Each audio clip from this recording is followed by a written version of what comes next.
Hey guys, tonight we will step into a scene both gloomy and captivating. Flickering candlelight casting long shadows on the cold stone walls, the fragrance of precious perfumes failing to conceal a far heavier scent. There, no longer the charming prince once depicted in splendid portraits, but a king gradually betrayed by his own body, decaying day by day. And trust me, you might find it hard to bear when you hear this story in full. So, before you get comfortable, take a moment to like the video and subscribe, but only if you genuinely enjoy what I do here.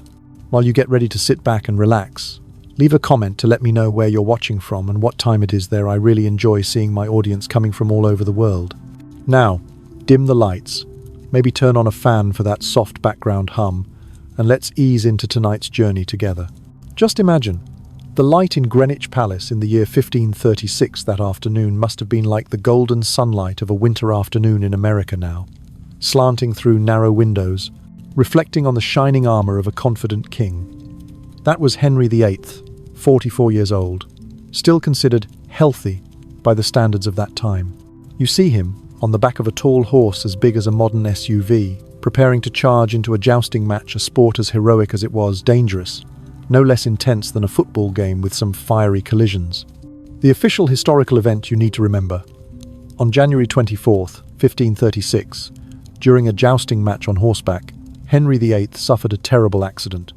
The heavy horse fell on him, leaving the king unconscious for 2 hours. And 2 hours without a king in England was no different from America losing nationwide Wi-Fi for 2 hours. Everything felt like it collapsed. When Henry woke up, his gaze had changed. No longer the bright eyes of a Renaissance prince who could speak 4 languages, write poetry, play music and dance until morning. Instead, it was a cold, erratic light. Modern historians believe that was when he suffered a frontal lobe injury, the part of the brain that controls personality and restraint. And you know the result. From a king who was rather mild by medieval standards, Henry turned into a suspicious, irritable man, ready to execute anyone who displeased him. In modern terms, it was like a CEO of a major tech corporation suddenly changing email passwords after every tantrum and firing dozens of employees just because someone coughed in a meeting. A strange detail that few know. Besides that fall, Henry's leg wound, originally just an old scar, was torn open. So for 11 years afterward, he lived with ulcers that never healed, oozing foul-smelling discharge. His personal doctors had to drain the pus daily, sometimes twice a day, filling entire brass bowls.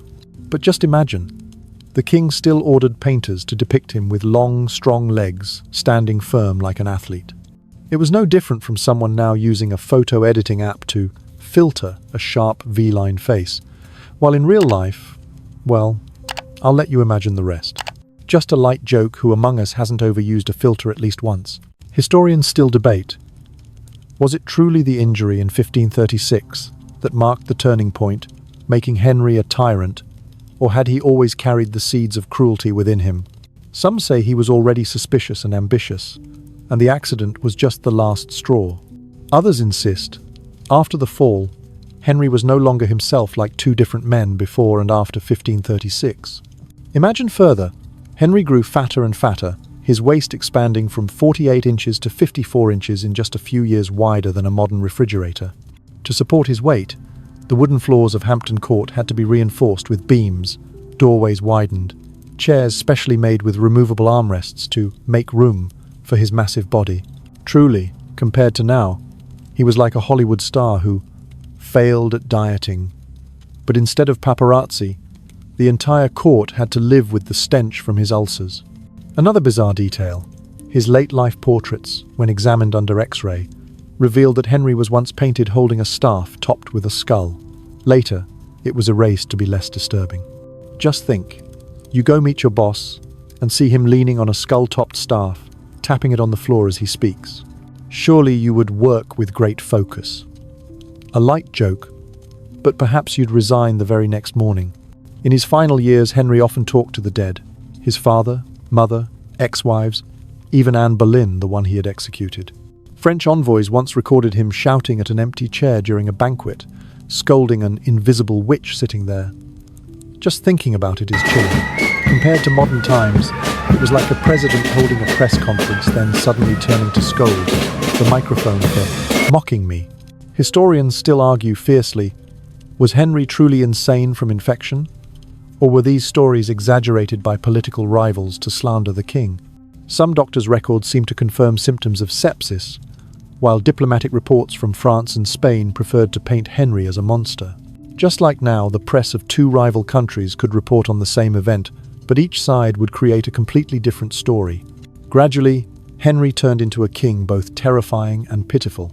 He had to sit on the throne with bandaged legs, his mouth breathing out the stench of infection, his body so bloated that it took 6 men to move him in bed. And to cover it up, the court had to burn perfumes, scatter herbs on the floor, just like a giant spa, except the only client was a suffering, irritable king. Honestly, if TripAdvisor had existed back then, Hampton Court would have been reviewed 1 star for overpowering scent, no escape. This is where you see how Henry VIII's body betrayed him, from the fateful fall, the unhealed ulcers, to his mental collapse. And from here, the story turns into an even more tragic chapter. His death was not peaceful, as textbooks still tell. It was so horrific that the court had to keep it secret for many days. And even the lead coffin could not contain what was happening inside. Take a deep breath, then imagine yourself at Whitehall Palace in the winter of 1547. Outside, the cold wind cut the skin, snow scattered down. But inside, the atmosphere was more frightening than the icy gusts. Henry VIII, the king once praised as the most handsome man in Europe, now lay on a huge bed. His skin sallow yellow, his eyes clouded and dull, his breath rattling. You sit there, hearing the wet death rattle in his throat, and suddenly realize an entire empire was trembling with each breath of a decaying body. The official historical event: Henry VIII died on January 28, 1547, at Whitehall Palace. But his death was not peaceful, as the court announced. Many personal records, especially the diary of Archbishop Cranmer, revealed a horrifying scene. The king convulsed, vomited black fluid, screamed out the names of those long dead. Even the reinforced wooden bed cracked under his weight as he thrashed. A strange detail that few know. Only a few hours after his last breath, Henry's body swelled so quickly that the embalmers had to work like they were racing against time. They stuffed his belly with over 100 pounds of salt and herbs, wrapped him in wax and resin, then sealed him in a thick lead coffin. But even so, the corpse kept swelling, groaning with popping sounds like a pressure cooker. The tale goes that on the way to Windsor, the coffin leaked, dripping fluid onto the church floor, until stray dogs came to lick it. You see, the king who once called himself anointed by God ended up as a free feast for animals. If social media had existed back then, this would certainly have been the #1 viral scandal in England. Historians still debate, was the story of the exploding coffin and dogs licking the fluid true, or merely an anecdote invented by monks opposed to Henry? Some French diplomatic sources insisted it happened, while English records avoided it. What is certain is that Henry's body decomposed too quickly, forcing the court to hide news of the king's death for 3 days to prepare the funeral. Just imagine, today, if a head of state died, and the government kept it secret for only a few hours, it would cause global shock, let alone 3 days. Do you remember, Henry once ordered the destruction of hundreds of monasteries, seizing the church's assets? And then a tragic irony. His coffin had to rest overnight in the very monastery church he had dissolved before. People called it the slap of fate. And I think, if it were a Netflix film, the director would zoom in, add eerie background music, and overlay the words, "Justice served." But don't just see the horror. Imagine the court life at that time. Officials, nobles, servants, everyone covered their noses with scented pouches, eyes avoiding direct sight of the coffin. They were both fearful and eager to end the funeral quickly. Henry was buried at Windsor, in a short ceremony, lacking the grandeur that a king who once shook all of Europe should have had. An interesting fact: Henry VIII once planned to build himself a magnificent colossal tomb with gilded bronze statues, guardian angels, and resounding music. But in reality, he was buried hastily, sharing a vault with Jane Seymour, the third wife who died after giving birth to Prince Edward. In fact, a proper tombstone for him wasn't erected until the time of George III, more than 200 years later. If this isn't the irony of history, then I don't know what to call it. A light joke, like booking a 5-star resort but ending up being checked into a roadside inn. Historians also debate, did Henry die of liver failure, kidney failure, sepsis, or from obesity and type 2 diabetes? Some modern evidence even suggests he may have suffered from Cushing's syndrome or late-stage syphilis. But regardless of the specific medical cause, what is certain is this: he endured his final days in pain, panic, and shunned by his own servants. You see, the story of Henry VIII is not just about a king dying from illness, but also a lesson about power, arrogance, and the limits of the human body. He once held the church in his hands, broke marriages to wed again and again, and decided the fate of the nation with a nod. But in the end, he could not defeat an infected wound. Absolute power turned out not to be stronger than a tiny bacterium. If you've listened this far, perhaps you feel a chill down your spine, but also something strangely lulling. For the sound of wind through palace corridors, the heavy breath in old diaries, all echo like a sorrowful lullaby of history. And you, lying in bed or sitting before the screen, are also being embraced by this story. And so, you drift between half real and half dream, in the flickering light of an imagined candle. And when your eyes begin to close, remember, even the most powerful kings were at times helpless. That makes your sleep tonight a little sweeter, for at least you don't have to worry about the floor cracking under your weight or stray dogs knocking at your bedroom door. Just joking. Sleep well. Henry was born on June 28th, 1491 at Greenwich Palace, when his parents were celebrating victory after the Wars of the Roses. His father, Henry VII, was the founder of the Tudor dynasty, ending decades of civil war with his marriage to Elizabeth of York. Simply put, Henry VIII was the product of a reconciliation marriage, where the houses of Lancaster and York were united to prevent more bloodshed. In modern comparison, you can imagine him as the national hope child, born to ensure England would no longer be as messy as a group chat locked in endless arguments. A strange detail few people know. Young Henry was never raised to be king. Everything was prepared for Arthur, the elder brother. Classical education, philosophy, foreign languages, even political training sessions. Meanwhile, Henry, as the second son, was taught much about theology, music, and sports. He was raised in monasteries, surrounded by books and monks, not the political arena. Some records say little Henry had memorized the Bible and even liked strumming the lute and singing. Truly, no one thought that boy would one day become the king who changed wives like clothes and separated England from the Catholic Church. Historians still debate, was young Henry truly exceptionally intelligent, or was that image painted only after he ascended the throne? Some claim he was indeed versatile, fluent in many languages, skilled in sports, composing music, writing poetry. But some scholars doubt this, arguing the court colored the image to make him the model of a perfect prince.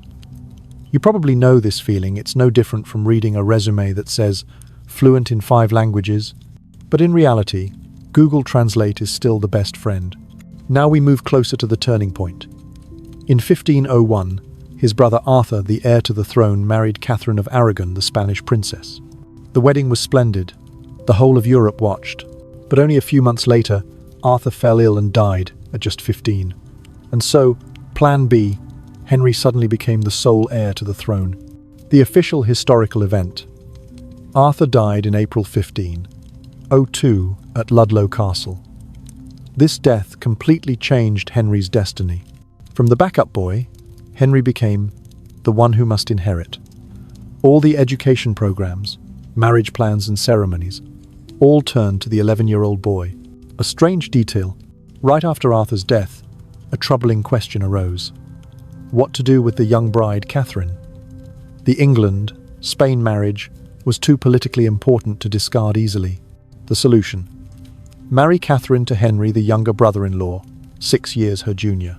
It sounded reasonable, like keeping it in the family, but the problem was that Catholic law forbade a man from marrying his brother's widow, unless the Pope gave permission. And indeed, Pope Julius II issued a special dispensation allowing the marriage on the grounds that Catherine and Arthur had not consummated their union. This was the seed of a religious crisis across Europe 3 decades later. Do you see something familiar in this situation? It's just like an exception email a CEO sends to break company rules just to keep a business deal from collapsing. At first convenient, but in the long run, that very exception becomes the cause of a crisis. Historiens débattent. Did Arthur really not consummate his marriage with Catherine? Some historians argue Arthur was too weak, lacking strength. But other sources insist he did sleep with his wife and completed the act. If the marriage had truly been consummated, then Henry's later marriage to Catherine violated church law. That question hung over history for centuries, and Henry himself would later use it as the reason to annul his marriage with Catherine in order to wed Anne Boleyn. In 1509, Henry VII, Henry's father, died. On April 21st, Henry VIII officially succeeded to the throne, just 17 years and 10 months old. Picture it: a tall young man, red-haired, skilled at horsemanship, tennis and music, stepping onto the throne to the cheers of an entire nation. The English people breathed a sigh of relief, for after years of Henry VII's somewhat stingy and stern rule, they saw in Henry VIII a youthful, charming king promising a golden age. The official historical event: immediately after ascending the throne, Henry VIII married Catherine of Aragon on June 11th, 1509. A month later, both were crowned at Westminster Abbey. This marriage lasted more than 20 years longer than any other of Henry's marriages, and Catherine truly was an important companion in the early years of his reign. A strange detail: at the wedding, it was said Henry and Catherine wore such magnificent garments that a noble exclaimed, "This is no wedding, but a heavenly play." Yet behind the brilliance, Catherine was always haunted by the question, "Am I truly Henry's wife?" Because she had once been Arthur's. That fear clung to her until her death, becoming the excuse Henry used to divorce her. Imagine it: marrying the late brother's wife. If placed into a modern American television series, it would certainly become a hit drama, with ratings rivaling House of Cards. Historians still debate: did Henry marry Catherine for love, or simply due to political pressure from Spain? Some records note Henry truly loved Catherine as a boy, even vowing to protect her. But many scholars believe that was only decoration in history books, since in reality this was a marriage of alliance. England needed Spain against France, and Catherine was the bridge. Thus, by 1509, Henry VIII, the second son who once seemed destined to remain a spare prince, was seated on the English throne, married to Catherine of Aragon as queen. He entered his reign with the image of a youthful, intelligent, athletic, artistic king, the dream prince of all Europe. But behind that glamour lay the seeds of tragedy.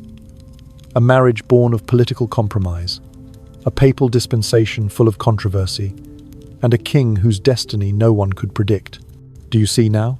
History is just like a long-running series, with love, with power, with laws bent out of shape, and with questions never answered.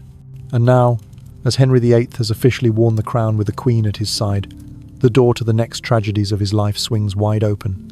You hear the bells of Westminster Abbey echoing, still carrying the resonance of June 1509, the day Henry VIII officially married Catherine of Aragon. The atmosphere then was as festive as a Super Bowl in America, only instead of fireworks and a halftime show, they burned incense and scattered roses through the streets. The people of London cheered, believing this was the dawn of a golden age. The official historical event, the wedding between Henry and Catherine, took place on June 11th, 1509, less than 2 months after Henry VII's death. The ceremony was compact yet grand, and a month later, Henry and Catherine were crowned together at Westminster Abbey. This was the first time the people saw a young king, tall, with bright red hair and a radiant face, walking alongside a refined and dignified Spanish queen. Just imagine, at 17, Henry was nothing less than a pop star of the Middle Ages, skilled at horseback riding, good at music, speaking many languages, and possessing an attractive appearance. And Catherine, at 23, carried the entire Spanish brand with her classical beauty and strict education. They became a true power couple. If Instagram had existed back then, the hashtag #royal couple would certainly have been trending non-stop. A strange detail few people know. Although the wedding was joyful, Catherine was always uneasy inside. She had once been the wife of Prince Arthur, Henry's late brother. The Pope had issued a dispensation allowing the new marriage, based on the argument that Arthur and Catherine had not consummated, that is, not truly been husband and wife. But in Catherine's heart, the worry of, am I breaking God's law, lingered. It was said that, on her wedding night, she cried for a long time not because of Henry, but haunted by the past and the political burden upon her shoulders. Henry, on the other hand, believed God had chosen him to be king and to marry Catherine. He even wrote in his first letters that their love was the will of heaven. Does that sound familiar? Just like those Facebook statuses promising eternal love, only to be quickly deleted when everything falls apart. Historians still debate, did Henry truly love Catherine? Or was it simply politics? Some records say he adored her since his teenage years, when he saw Catherine bravely endure widowhood.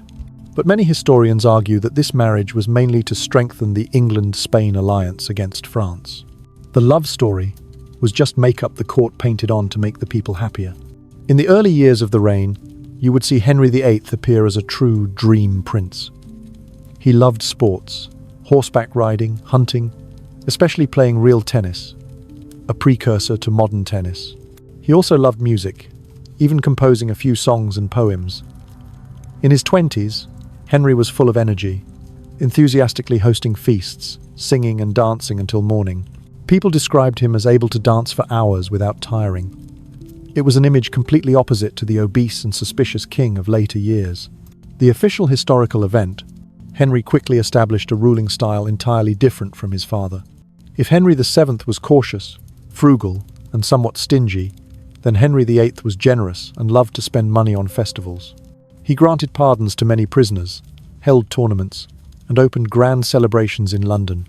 The subjects felt they had a king of youth, one who knew how to enjoy joy and spread vitality. A strange detail few people know, Henry was also a passionate devotee of splendid clothing. He owned hundreds of robes of brocade, adorned with precious stones and costly furs. It was said that during dances, Henry often disguised himself as a commoner to suddenly appear before Catherine, making her laugh. Simply put, he was both king and fond of cosplay for fun. If it were today, he would certainly be a fashion icon, appearing on the cover of Vogue magazine. Historians still debate. Was Catherine truly happy in the early years of marriage? Some records show she was deeply cherished by Henry, consulted in matters of state, and even appointed regent when Henry went to war. But other records show she lived in anxiety, having suffered many pregnancies that ended in miscarriage or infant death, placing immense pressure on her to produce a male heir. Modern historians remain divided. Was this a sweet period or merely the facade of a fated marriage? Think of it. Two people entered marriage with so many expectations. Henry, young and confident, eager to make his mark with military victories and European alliances, and Catherine, a Spanish princess, carrying with her a strong Catholic tradition. They seemed the perfect combination, youth and faith. But like a film with a romantic beginning, the audience knows there will be climax and tragedy. Henry VIII ascended the throne with eyes sparkling, hand clasping Catherine's tightly on their wedding day. But you and I both know, this love story would not follow a fairy tale path. Behind it waited waves of politics, the obsession with a male heir, and Henry's own hunger for power. And when these forces collided, the flame of destined love would soon blaze into a storm. The palace remained dazzling, the feasts unending, but distance began to form within. Catherine aged, her health weakening, while Henry, still young and full of vigor, began to notice new faces at court. Rumors of fleeting affairs spread along the cold stone corridors. The people still saw a gallant, generous king, but inside the court, whispers had begun. Much like a startup that seems to be thriving, yet in the office, employees whisper of secret meetings and irreconcilable conflicts. Historians today still debate this period. Some say it was a sweet time, when Catherine was still loved, empowered, and respected. Others argue it was merely a gloss-masking tragedy, a marriage bound by politics, a queen crushed by pressure to bear a son, and a king growing impatient. You sit listening, the steady rhythm like the hum of a fan carrying you into a half-light, half-shadow picture. A young king, handsome, fond of music, sport, and power, marrying a brave and devout Spanish princess. They began like a couple from a fairy tale, but the absence of a son had already sown the seeds of tragedy. And from these very years, the Henry-Catherine love story would slowly turn into a battle, not just between two people, but between a nation and the Pope, between a dynasty and God himself. You exhale softly, as though history has just whispered in your ear, and realize the first notes of the Tudor tragedy have already begun to play. Henry, still yearning for a son to inherit, began to feel uneasy, and his eyes gradually sought a new source of hope. It was then, amid candlelit balls, that a name was whispered through the cold stone halls. Anne Boleyn. Anne was unlike other ladies in waiting. She was raised in France, refined, sharp, and knew how to wield wit and charm to captivate. At banquets, when Catherine sat quietly with a heavy face, Anne appeared like a new flame, her dark eyes shining, her voice graceful, just enough to catch the king's notice. At first, Henry saw it as nothing more than a fleeting amusement, a bit of excitement to ease the disappointment of a marriage without a son. But Anne's intelligence and cool demeanor sparked in him an unusual obsession. What was strange was that Anne was not easy. Unlike many beauties at court, she refused to be a short-term mistress. She kept her distance, declined invitations, even withdrew from court when Henry became too ardent. This very elusiveness only made the king desire her more. In today's terms, Anne was like a media star who knew her allure. The more indifferent she was, the more restless her audience, in this case, the king, became. From 1525, Henry openly pursued Anne. While Catherine grew old and weakened, losing her ability to bear children, Anne became the symbol of a new beginning. The court buzzed, clerics whispered, and all of Europe watched. Some say Henry truly loved Anne. Others argue it was merely an obsession mixed with lust and ambition. Historians still debate, did Anne truly love Henry, or did she simply use his passion to rise to the throne? Whatever the answer, the appearance of Anne Boleyn changed the entire trajectory of England. From that moment, the marriage between Henry and Catherine could no longer be saved, and the seed of a historic schism, the break from the Pope and Rome, began to flicker from the glance the king gave to Anne. Anne did not appear loudly like the beat of war drums, but softly like the sound of a lute in a banquet. She had been raised in France, where the court was famous for refinement, romance, and witty games. Anne brought that atmosphere back to England. A confident posture, graceful words, sharp, bright eyes, and above all, the ability to draw attention without being ostentatious. While Catherine sat quietly at the dances, candlelight casting shadows on her gaunt face, in the other corner Anne appeared in a dark silk dress, her lips smiling, her hand skillfully lifting a glass of wine. It was hard not to look in that direction, and Henry, of course, was no exception. What made Anne different was her refusal. In a court where whispers, knowing glances, and fleeting affairs were common, Anne kept her distance. When Henry began to notice her, sending passionate love letters, Anne did not rush into his arms as many other beauties had done. She stepped back, refused gifts, even left the court to avoid encounters. This calculated indifference only drove Henry madder. Does it sound familiar? Just like in today's world, when a social media star posts fewer photos, remaining mysterious, it only attracts more followers. Henry was used to being admired by women. He was king, the most powerful man in the land, and had once taken Mary Boleyn, Anne's sister, as his mistress. But Anne was different. She wanted more. She wanted a legitimate position, to be recognized, to become queen. Perhaps she truly loved Henry, or perhaps she only saw in him the opportunity to rise. Historians still debate Anne's motives. Some describe her as a victim of the power game, swept into Henry's whirlpool. Others argue Anne was an ambitious woman who knew how to use the king's passion to climb to the throne. Henry, desperate for a son with Catherine, quickly saw Anne as the answer. Catherine was past childbearing age, her health failing, while Anne was young and could bring new hope. But how could he turn a lady-in-waiting into a queen, while his marriage to Catherine was still valid and the Pope would not easily agree? This was when Henry began a struggle lasting many years, a battle not only with the church but with his very faith. In 1527, Henry formally raised the issue. He wanted to annul his marriage with Catherine. The reason he gave sounded pious. His marriage to Catherine violated God's law, since she had once been his brother Arthur's wife. Although the Pope had previously allowed the marriage, Henry now cited a passage from the Bible. If a man takes his brother's wife, it is an unclean thing. They shall be childless. Henry insisted it was precisely because he broke God's law that he and Catherine could not have a son. You see, from a marriage once legalized by the Pope as a golden exception, it now became evidence to annul it. Just like a CEO invoking a small clause in a contract to overturn an entire deal. Catherine, of course, did not agree. She firmly declared her marriage with Arthur had never been consummated, meaning she entered her union with Henry entirely pure. She swore before God, swore before Henry, even begged for a public trial. For Catherine, this was not just about love, but about honor, faith, and the rights of her daughter, Princess Mary. If the marriage was annulled, Mary would be deemed illegitimate, losing her claim to the throne. And Catherine, with the dignity of a Spanish princess, daughter of Ferdinand and Isabella, could not accept being discarded like an outdated possession. The royal divorce story quickly spread across Europe. Pope Clement VII was placed in a dilemma. On one hand, he did not want to anger Henry, a powerful king, but on the other, he was under pressure from Spain, Catherine's homeland. And above all, he feared a dangerous precedent. If annulments were granted too easily, the church would be disrespected. Scholars, clergymen, and jurists everywhere were drawn into the debate. Some said Henry was right to cite the Bible. Others said Catherine was right because the marriage with Arthur had never been completed.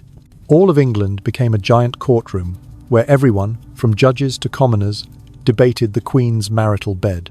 Imagine now a Hollywood star in a lawsuit over marriage, with the whole world dissecting their private life. That was exactly how shocking the affair of Henry and Catherine was. Anne Boleyn during this time became the focal point. She was not only the reason Henry wanted to annul his marriage, but also began taking part in the debates.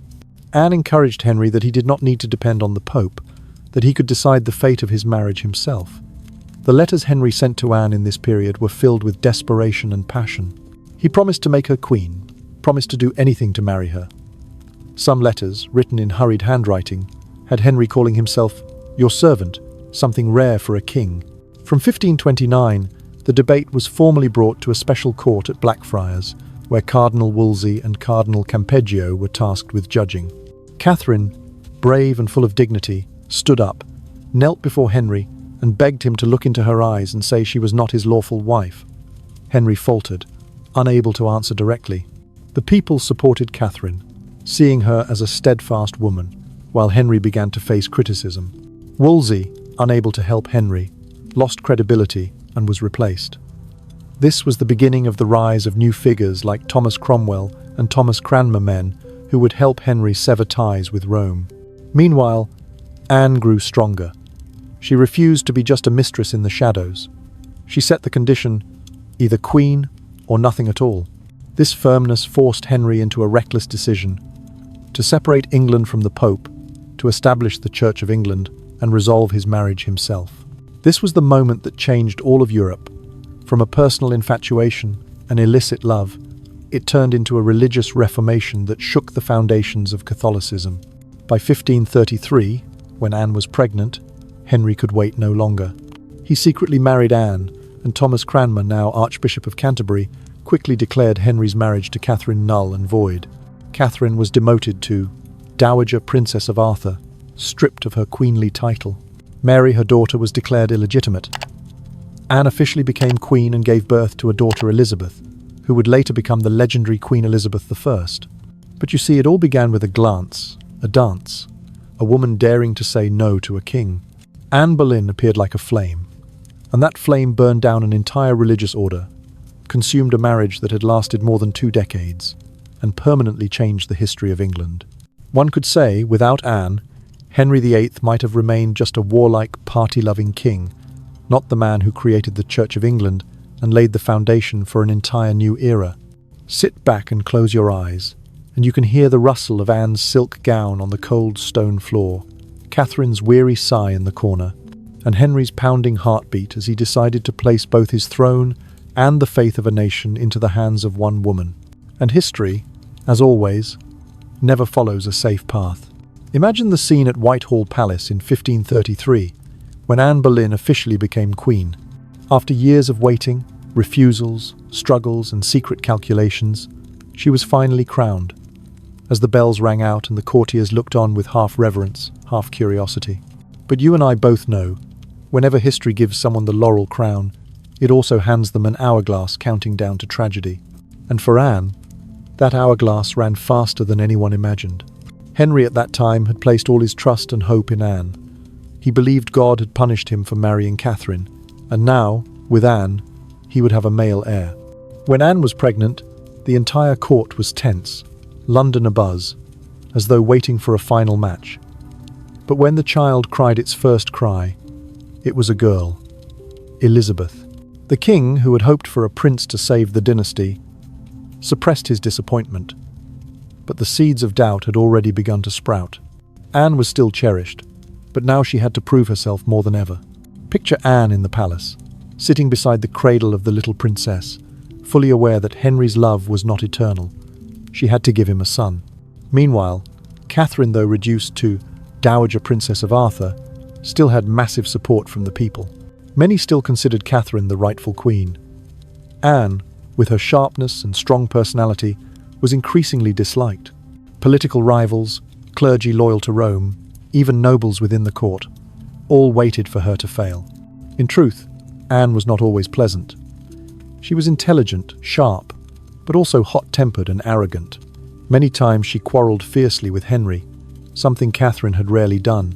She demanded, she reproached. She grew furiously jealous whenever Henry glanced at another lady in waiting. For Henry, a man used to adoration, this resistance was both alluring and exhausting. Some days, the king was so enamored of Anne that he knelt at her feet in private. But on other days, he shouted in her face, "I have been deceived." If they had had text messages back then, they surely would have been the notorious couple fighting over SMS all night long. Historians still debate, did Anne truly love Henry, or was it only ambition for power? Some say she dared sacrifice her reputation to become queen, meaning she craved more than love. But other records tell of Anne shedding tears in private when Henry grew cold, showing she was not merely a heartless schemer. Perhaps, like many women, Anne both loved, feared, and longed to keep the place for which she had sacrificed her youth. But tragedy did not wait long.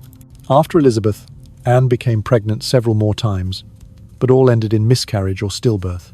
The climax came in 1536, when Anne miscarried a male child, just after Henry suffered a near-fatal fall from his horse. To Henry, this was a sign that God cursed this marriage.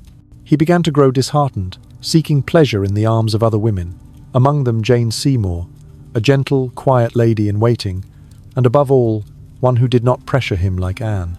The court began to shift. Anne's enemies, who had long awaited their chance, immediately moved. Thomas Cromwell, once her ally who helped her rise, now turned against her. He knew Henry needed to be free of Anne to marry Jane, and also needed to eliminate the influence of Anne's supporters. Thus accusations began to surface. That Anne committed adultery, plotted poisoning, even incest with her brother, George Boleyn. Today, most historians agree these were fabricated charges. But at that time, they were more than enough to destroy her. In May 1536, Anne was arrested. Picture the scene. A queen who had once shaken the whole nation, now stripped of her crown, imprisoned in the Tower of London. She maintained her pride, denying all charges. It was said that in her cell, Anne laughed bitterly and said, "If they are going to cut off my head, then I have but a little neck. It will be quickly done." A grim, chilling joke, but one that showed her courage. Henry, meanwhile, quickly turned to Jane Seymour.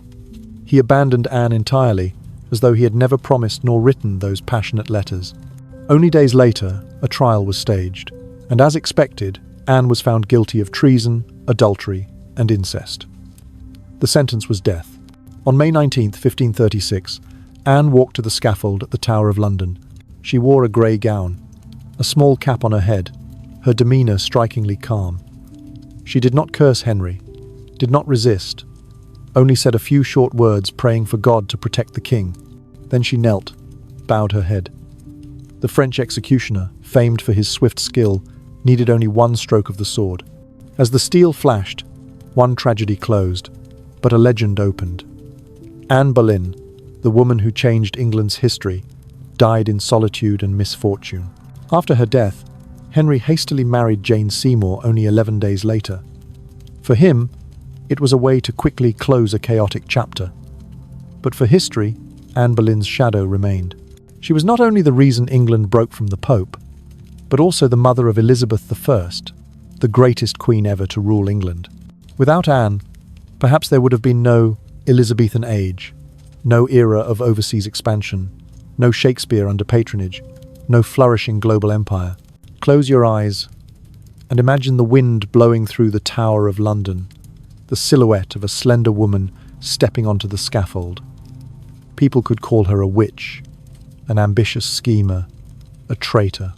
But they could also call her one of the greatest figures who reshaped European history. And sometimes, it is love, desire, and pride of a single individual that can shake an entire religion, an entire dynasty. Imagine the morning of May 1536, just 11 days after Anne Boleyn was executed at the Tower of London. The church bells had not yet faded from their mournful toll before all of England heard the news. The king was betrothed to Jane Seymour. The speed of it made many shudder, like a film whose ending had not finished playing before the sequel was immediately released. For Henry, it was nothing unusual. He did not want his heart or his throne left empty for long. Jane Seymour entered the palace not with Anne's flamboyance or boldness, but with humility and gentleness. She came from a modest, noble family, without the great power of the Boleyns. Jane was less educated than Anne, not as sharp in debate, but it was precisely her meekness and obedience that captivated Henry. After the exhausting years with steadfast Catherine and sharp Anne, Henry longed for a wife with less confrontation, less challenge. Perhaps he wanted a quiet home, where the cries of children mattered more than any theological disputes. It was said that Jane had a gentle face, clear eyes, and a soft voice. When Henry approached, she often bowed her head, her hands clasped tightly as a sign of submission. This was the complete opposite of Anne, who had once boldly refused and argued face-to-face with Henry in private. And for a king weary of battles of wit, Jane was like cool water, making him feel adored and easily forgiving his emotional wounds. Compared to today, Jane was nothing less than the model of the ideal housewife Henry dreamed of. Just a few months after the wedding, Jane became pregnant. Henry was so happy he wept. This was what he had waited for all those years, a wife who brought hope for a male heir. The entire court was tense. All of Europe held its breath. The pregnancies of Catherine, and then Anne, had all ended in tragedy. But this time, everyone believed God had finally smiled upon Henry.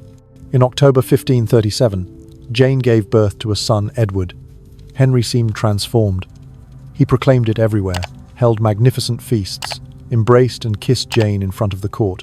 He called her the most beloved wife, the mother of the prince who saves the dynasty. For the first time in many years, Henry felt victorious, not only defying the Pope, breaking the law, but also obtaining what he most desired, a son. But that joy was short-lived. Jane, frail after childbirth, bled for many days and died only 12 days after giving birth to Edward. Henry was devastated. He wore mourning clothes for many months, declaring Jane the only true wife of his life. He buried her at Windsor Castle, and many years later, he too was laid to rest beside her. Among Henry's 6 wives, only Jane left a permanent mark. She bore him his heir, and she died before she could ever disappoint him. Historians still debate Henry's feelings for Jane. Was it truly love? Or only because she gave him Edward? Some believe Henry idealized Jane because she died young, so her image was never stained by quarrels or later disappointments. Others argue Jane was wiser than she appeared, knowing how to keep just enough distance to make Henry value her. The truth perhaps lies somewhere in between. Either way, Jane Seymour was a turning point. She gave Henry what Catherine and Anne could not, a prince. But the price was her own life. Henry was consoled by Edward, but at the same time left in loneliness, forced to continue the journey of seeking love, or more precisely, seeking self-affirmation through new marriages. Close your eyes and listen. Jane's faint cries in the birthing chamber, Henry whispering, "My beloved wife," and the toll of mournful funeral bells echoing through the palace. It was the rare chapter in Henry's life where he had everything, yet lost everything in the same moment. Imagine Hampton Court Palace in the winter of 1540. Henry was now over 40, his body heavy, the ulcers on his legs beginning to torment him, but his desire for a complete home had never faded. After Jane Seymour's death, he grieved for many years. Then the court pressed him to remarry, not only for personal need but for political purposes. And so, a new name appeared in Henry's life, Anne of Cleves. Anne came from a small duchy in Germany, her marriage arranged to strengthen the Protestant alliance against threats from France and Spain. Henry, believing it was time for a new ally, agreed. But there was one problem. Before meeting her, Henry only knew Anne through a portrait painted by Hans Holbein.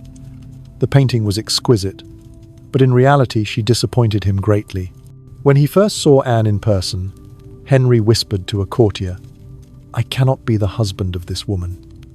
He criticized her as clumsy, not knowing English, and not pleasing to the eye. After the wedding, only 6 months later, Henry hastily annulled the marriage, claiming it had never been consummated. Anne, meanwhile, breathed a sigh of relief, receiving the title the King's Sister, living comfortably with estates and an allowance. Perhaps among all the wives, Anne of Cleves was the luckiest. She escaped the Tudor marriage vortex and still kept her head. Yet Henry did not stop. Right after Anne, a young beauty caught his eye. Catherine Howard, only 17 years old, a distant relative of Anne Boleyn. If Jane Seymour was cool water, then Catherine Howard was a blazing flame. She was young, beautiful, fun-loving, and made Henry by then obese and ill feel young again. He called Catherine the rose without a thorn of his life, showered her with gifts, gold, and passionate love.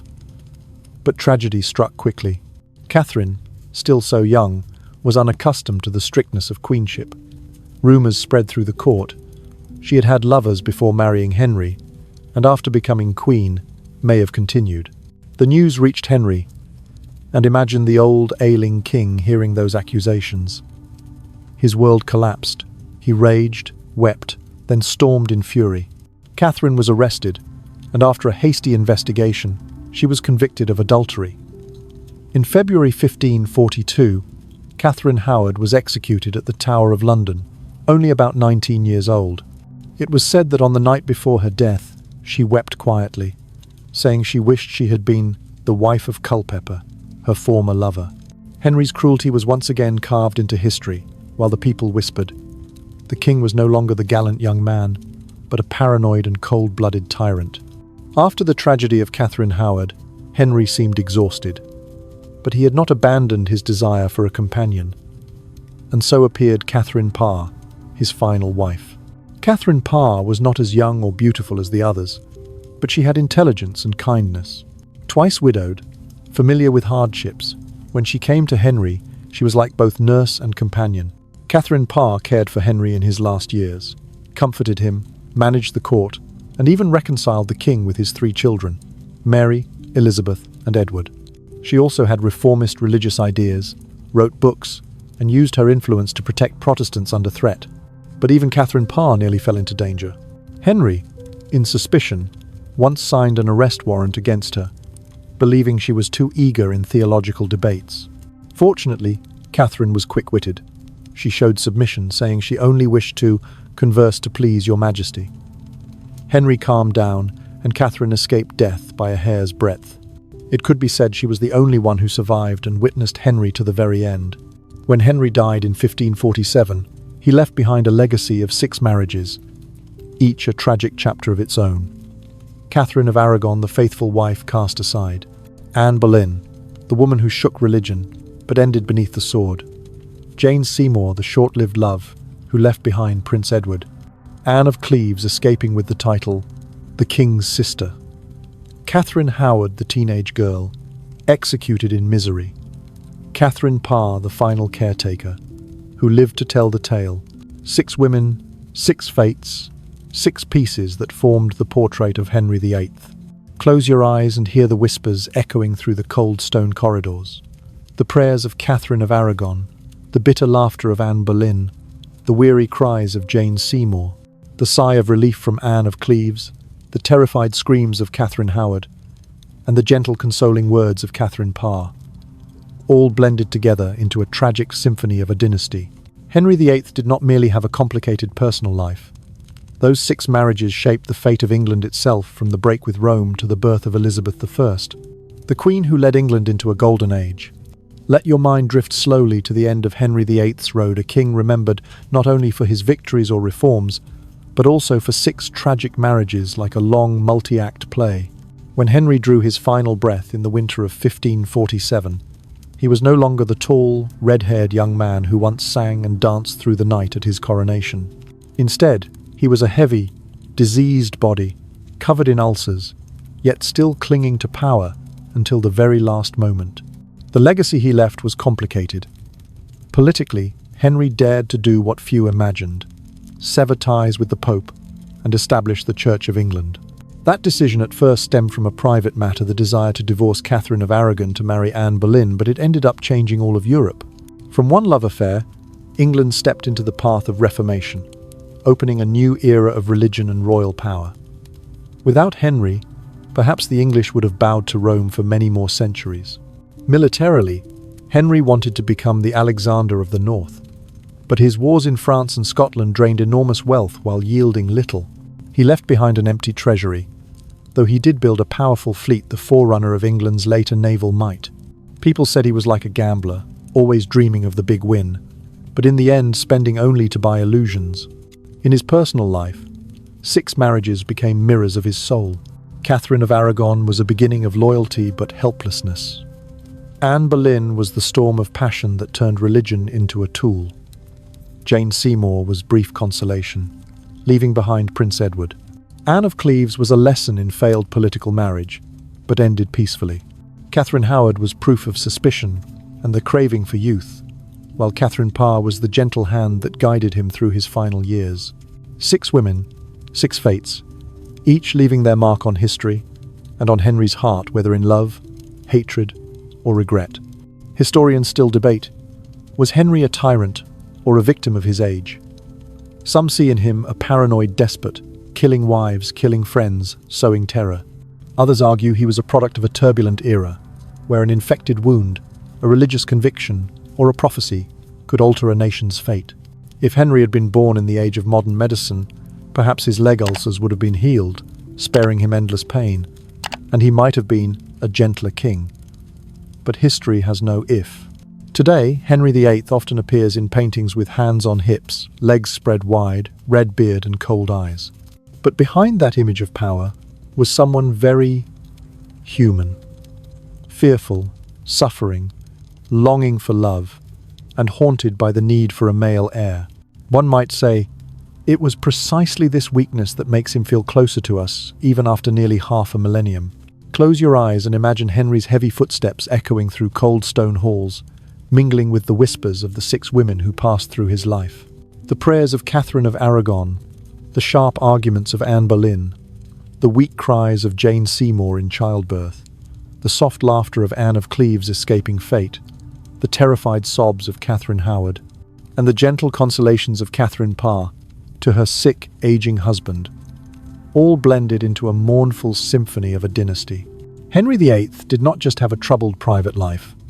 Those 6 marriages shaped the fate of England, from breaking with Rome to the birth of Elizabeth I, the queen who led England into a golden age.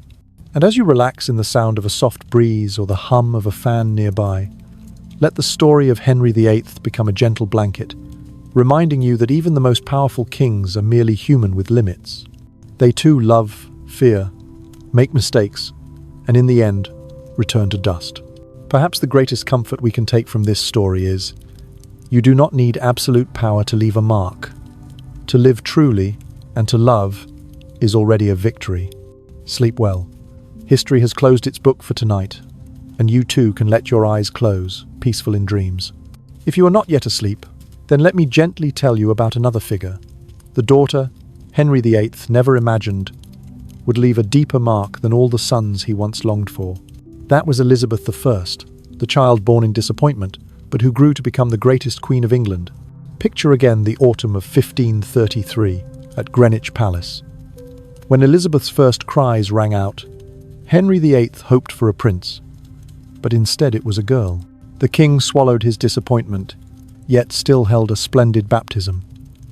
Anne Boleyn, Elizabeth's mother, proudly cradled her child, believing she had given the Tudor dynasty a new beginning. But as you have heard, Anne later fell into tragedy, and Elizabeth, at only 3 years old, lost her mother to the scaffold. From early on, Elizabeth had to learn to live in the shadow of suspicion, branded as the daughter of a woman, executed for treason. And yet, from that solitude, Elizabeth forged a will of steel.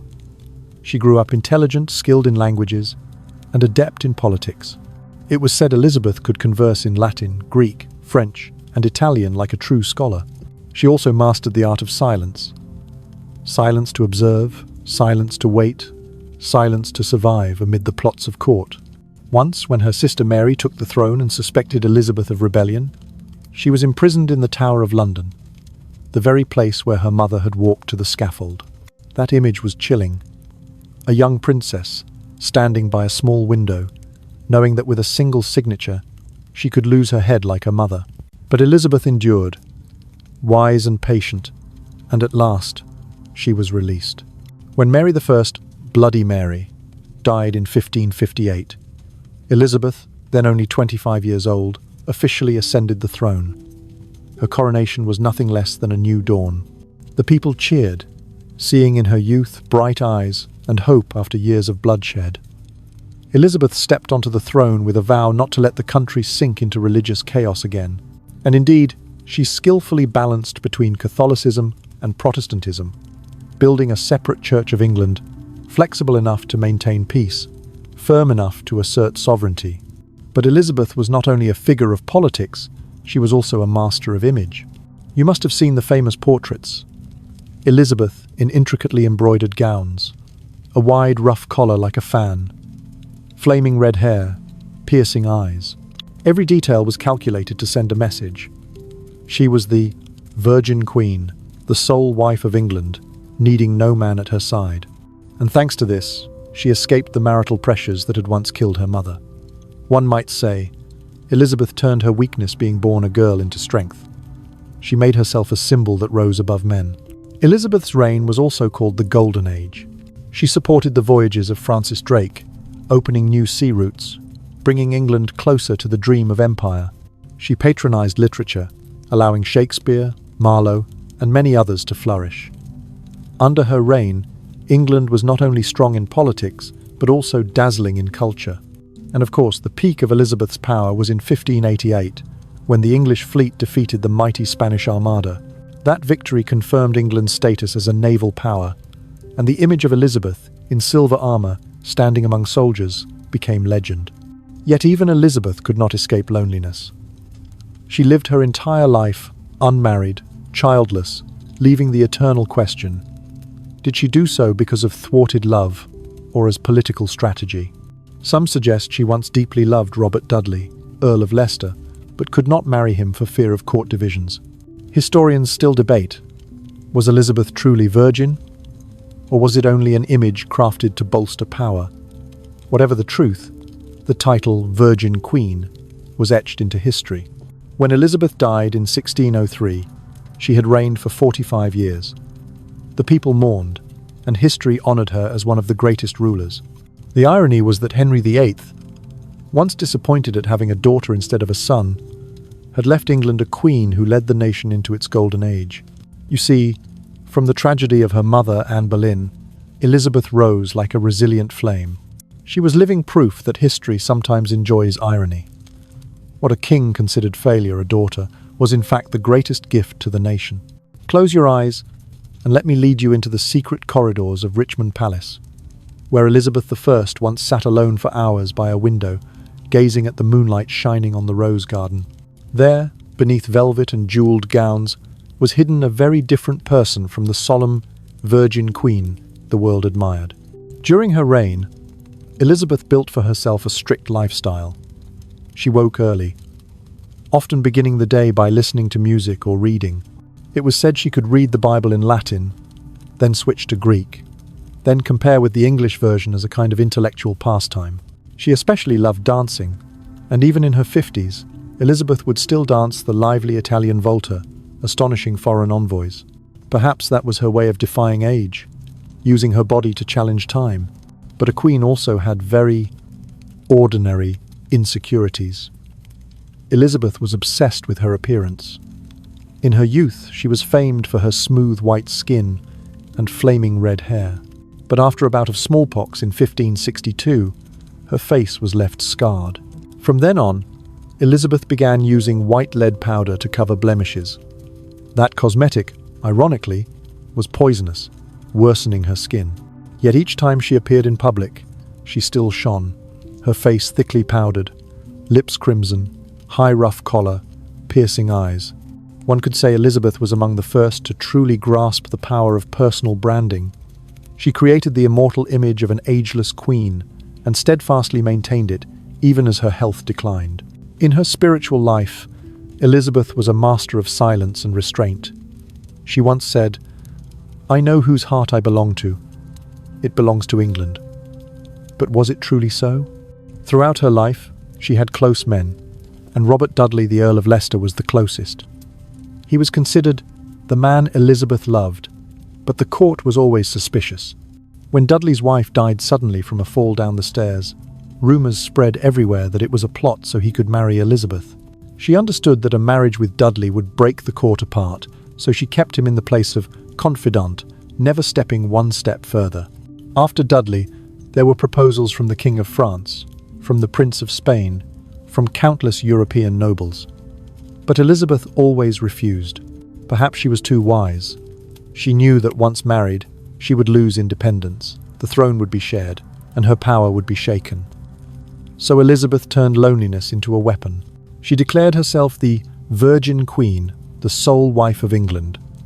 That image not only made her subjects revere her, but also turned her into a legend. Historians still debate, was Elizabeth truly virgin her whole life? Some say she kept her vow, fearing too much to repeat the tragedy of her mother, Anne Boleyn. Others believe she had secret relationships, only leaving no evidence. But perhaps the truth mattered less than how Elizabeth used that title to strengthen her image and power. One more curious fact. Elizabeth was extremely fond of sweets. She loved sugar so much that her teeth turned black, a feature at the time considered a sign of wealth, since only the rich ate so much sugar. It was said that during banquets, Elizabeth could eat jam, cakes, and candied fruits without stopping.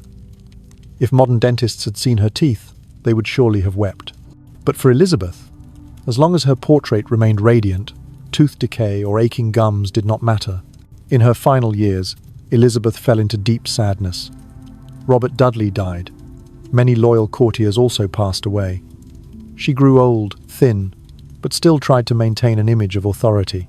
At audiences, she wore a blazing red wig, donned magnificent gowns, even as her hands trembled. At night, she often sat alone, refusing to sleep, only wanting to stay awake so as not to miss a single moment of life. Her servants called it the Queen's insomnia. Perhaps she feared that when she closed her eyes, she would not wake again, and the Golden Age would end with her last breath.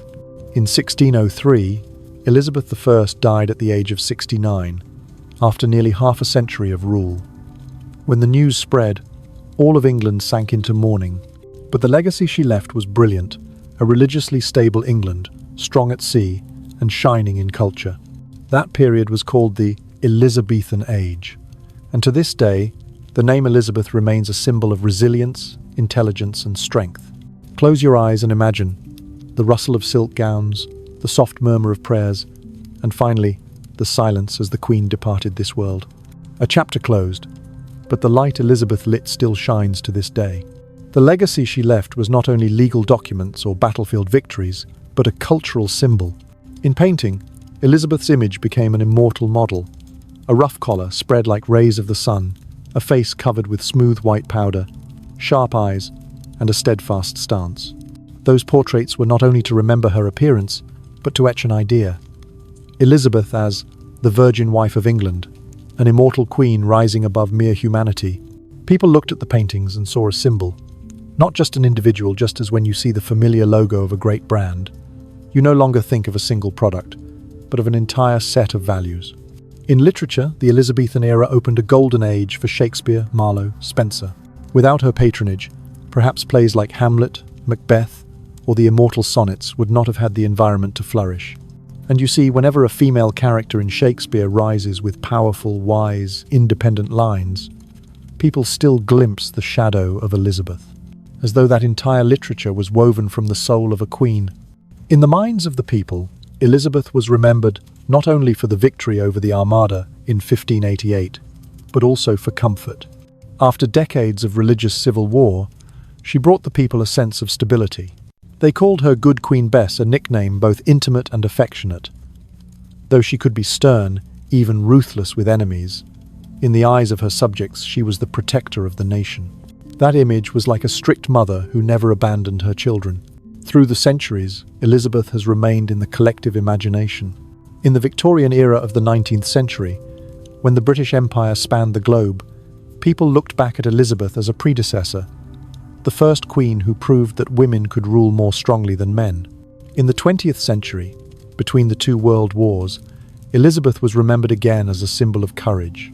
And even in the 21st century, in film and novels, Elizabeth continues to be portrayed as the Virgin Queen, a figure both legendary and relatable, both human and superhuman. Historians still debate her. Some praise Elizabeth as a political genius, skilled in balancing factions, using symbols and language to maintain power. Others argue she was only fortunate, inheriting the foundation left by her father and sister, along with a period of European upheaval that allowed England to rise. But in any case, she turned fortune into legacy. A small nation, once looked down upon, under her reign stepped into the ranks of Europe's great powers. And perhaps the strangest part of Elizabeth's legacy is the paradox.